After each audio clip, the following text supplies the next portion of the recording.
Bapak dan Ibu yang saya hormati, puji syukur Alhamdulillah, mari kita sama-sama panjatkan kehadirat Allah SWT yang telah melimpahkan nikmatnya kepada kita semua, yakni nikmat sehat, jasmani dan rohani, dan yang paling utama adalah nikmat iman dan Islam.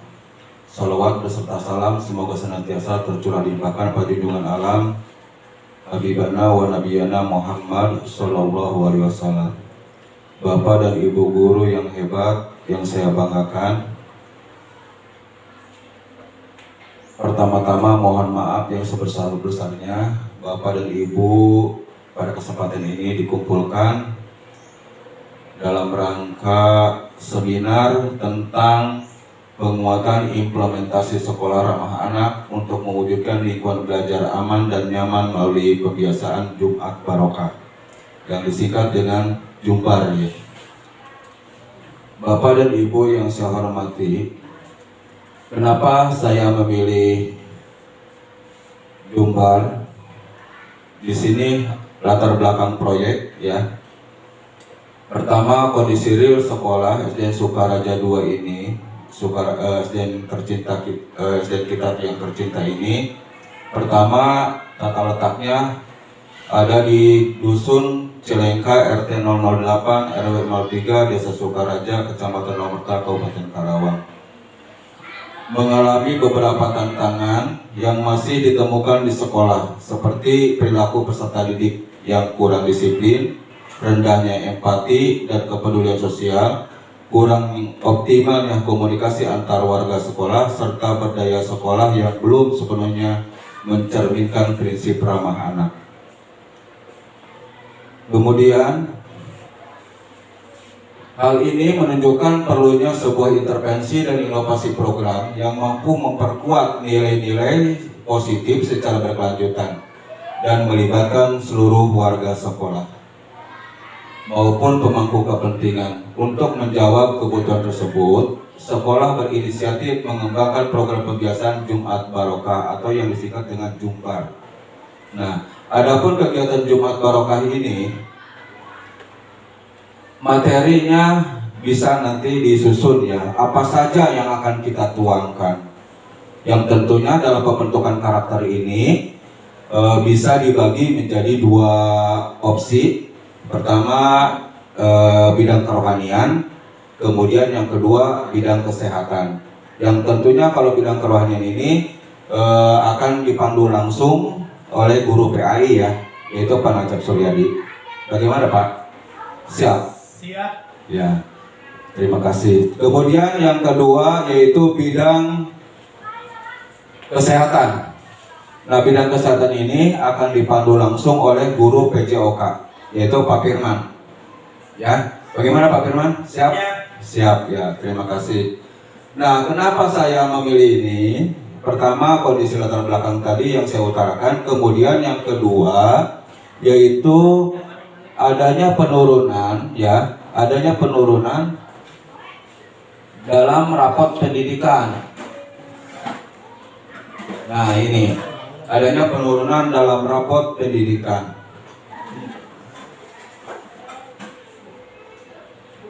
Dalam rapat pendidikan kita mengalami penurunan yaitu dari segi A3 yaitu tentang karakter, mengalami penurunan sebesar 53,7% ya. Adapun akar masalah yang akan kita bahas yaitu A.3.5 tentang kebinekaan global ya. Nah itu perlu kiranya kita renungkan, kita intervensi ya, supaya melakukan adanya perbaikan pada rapat pendidikan tersebut. Nah, untuk itu mari kita lakukan inovasi-inovasi kita dalam untuk memperbaiki nilai rapot pendidikan. Ya, selanjutnya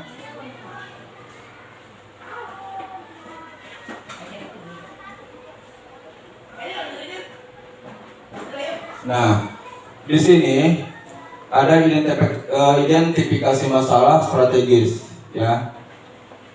Menurut pengamatan ya, adanya perilaku negatif siswa yang masih sering muncul ya, seperti yang kita lihat seperti banyak siswa yang suka ngomong kasar ya, terus istilahnya sifat gotong royongnya masih kurang.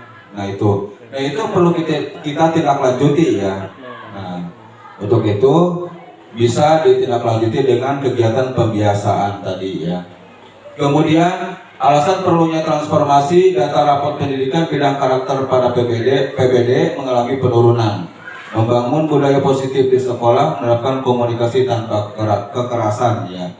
Jadi tidak selamanya kita mendidik siswa itu memakai cara-cara kekerasan. Mungkin ada alternatif lain, seperti halnya kita sentuh jiwa, kita sentuh hatinya, supaya anak didik kita menjadi sadar, menjadi terarah, yang menjadi terpanggil untuk berperilaku baik.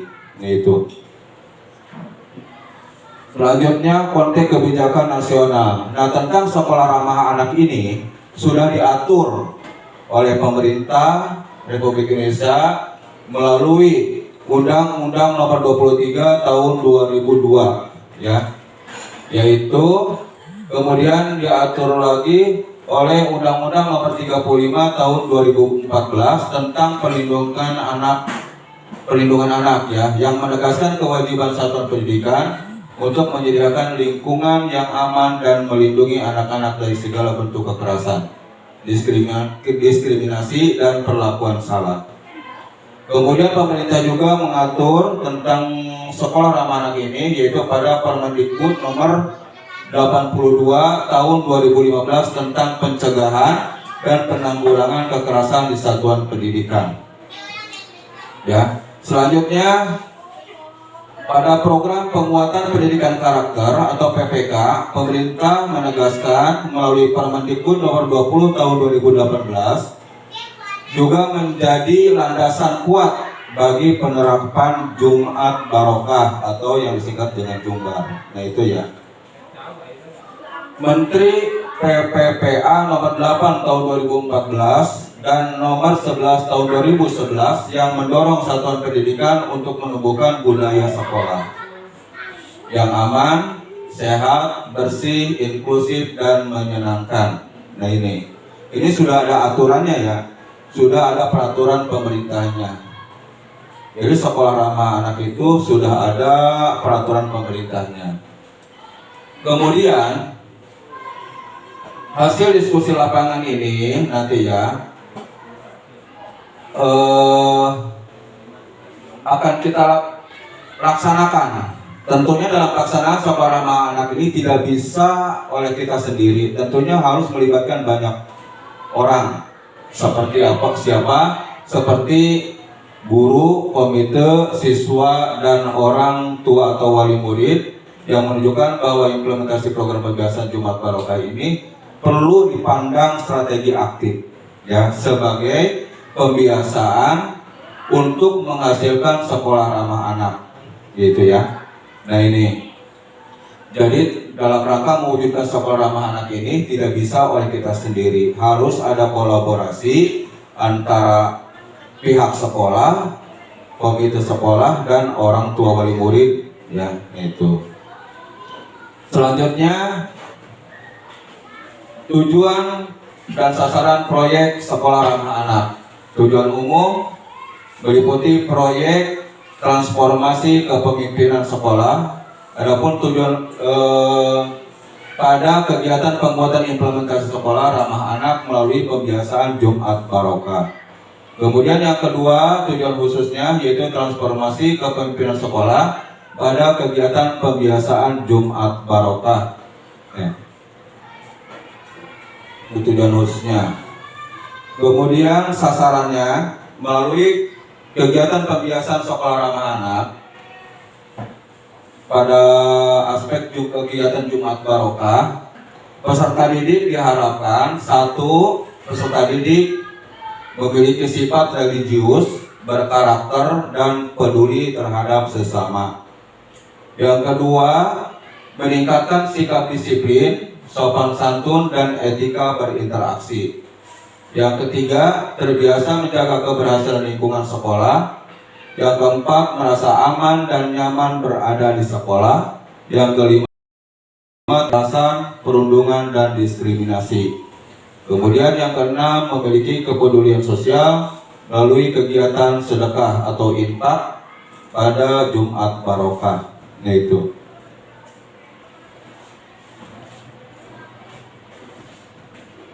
Nah ini identifikasi isu strategis kepemimpinan ya. Kemudian fokus utamanya yang pertama, kepemimpinan pembelajaran. Dalam hal kepemimpinan pembelajaran, adanya kepemimpinan sekolah yang responsif, visioner, dan mampu menggerakkan seluruh ekosistem sekolah. Ya. Yang kedua, penguatan budaya. Program Jumat Barokah menjadi sarana strategis untuk memperkuat budaya sekolah karena memadukan aktivitas pembiasaan kegiatan sosial, emosional, dan penguatan karakter dalam satu siklus mingguan. Ya. Yang ketiga, transformasi tata kelola berbasis data. Nah, seperti tadi dalam rapat pendidikan kita mengalami penurunan. Nah itu sebagai acuan utama untuk kita memperbaikinya, yaitu dengan kegiatan Jumat Barokah ini ya. Nah itu. Selanjutnya, inovasi dan transformasi yang dihadirkan. Identifikasi masalah secara komprehensif, pendekatan deliberatif, yaitu melibatkan berbagai pihak dalam forum diskusi atau Child Center Discussion Making ya, yakni menempatkan perlindungan, kenyamanan, dan perkembangan karakter siswa sebagai pusat pertimbangan dan pendekatan reflektif atau evaluatif. Jadi kita perhatikan siswa kita ya, diskusi dengan mereka, apakah seperti apa, kenapa berbuat seperti itu, kita lakukan pendekatan-pendekatan supaya hatinya merasa tersentuh oleh kita. Nah ini. Kemudian selanjutnya, sistem manajemen digital atau berbasis data yang kita lakukan, yaitu pertama pengumpulan data berbasis aplikasi digital, yang kedua sistem analisis sederhana, yang ketiga kolaborasi antar warga sekolah. Selanjutnya yaitu jadwal implementasi program pembiasaan Jumat Barokah, perlu disusun jadwal kegiatan atas dasar kesepakatan ya. Untuk guru PAI, apa saja pada hari apa? Hari Jumat ya. Hari Jumat. Apa saja yang akan dilakukan? Nanti jadwalnya disusun ya. Siap. Mungkin ada biasanya pembacaan ratib ya, bacaan ratib berjamaah, kemudian minggu depannya diganti dengan kegiatan sholat duha dan seterusnya, mungkin seperti itu ya Pak ya.